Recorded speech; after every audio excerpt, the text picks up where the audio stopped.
display, 1080p, and an Intel Core i7 processor. But you can see it's a very thin machine. It's about half an inch thick. Has micro HDMI because there's no room for a full-size one. There is an adapter that comes with it that you can plug a full size in.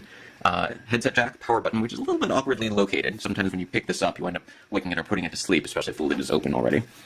Two USB 3.0 ports and an SD card slot, which I find a little bit difficult to open, but at least it's there. On the bottom, we've got stereo speakers and some vents here for cooling, and you'll notice that there is no access panel for upgrading the storage or the memory. This particular model has 4 gigs of RAM and 256 gigabytes of storage on a solid-state disk. Sells for about $1,650. There's a $1,400 model, which you can sometimes find for even less than that, which has a Core i5 processor and 128 gigabytes of storage instead. So since it's not easy to open this up and adjust things yourself, you're probably going to want to make sure that you get the model that has exactly what you're looking for off the bat. There's also an 11.6-inch screen version, which sells for a little bit less. There's a little bit of a lip here at the top, and you can see that the top is actually not quite as wide as the bottom.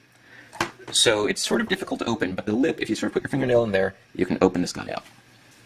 Has a Gorilla Glass screen and a Gorilla Glass lid on the top, and you'll notice that when you open it and turn it on, the Acer logo actually glows a little bit.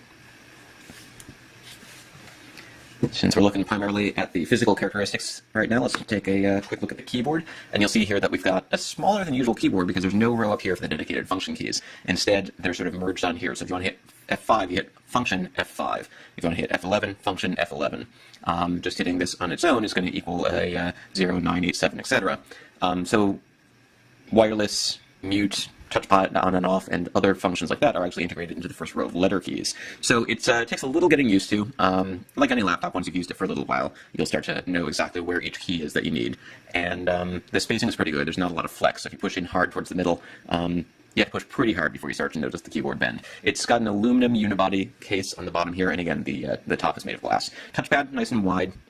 You can click on the right area or the left area to sort of do a right click or a left click, but you can also do multi-touch gestures, like 2 fingers for a right click, 4 fingers to switch between the desktop and the start screen. So it's not quite as responsive as some touchpads I've used, but overall it gets the job done. And one of the things that really makes this model special is the fact that in addition to the touchpad, it has a touch screen display. So you can see that we've got a tablet-like display here. One of the things I really like about this particular laptop is that the way the lid works is when you lift right here, there's a lot of sort of give, makes it very easy to open. Once you get to about this spot, it's harder to push back. You can continue pushing back all the way until you're at about 180 degrees, but it's a much stiffer screen at that point, and that means that when you're tapping it, it's not going to wobble very much. A little bit, but not very much. And that comes in handy if you're holding this on your lap and trying to use it to interact with touch-based programs. So let's take a quick look at a couple of Windows 8 apps here. So the weather application.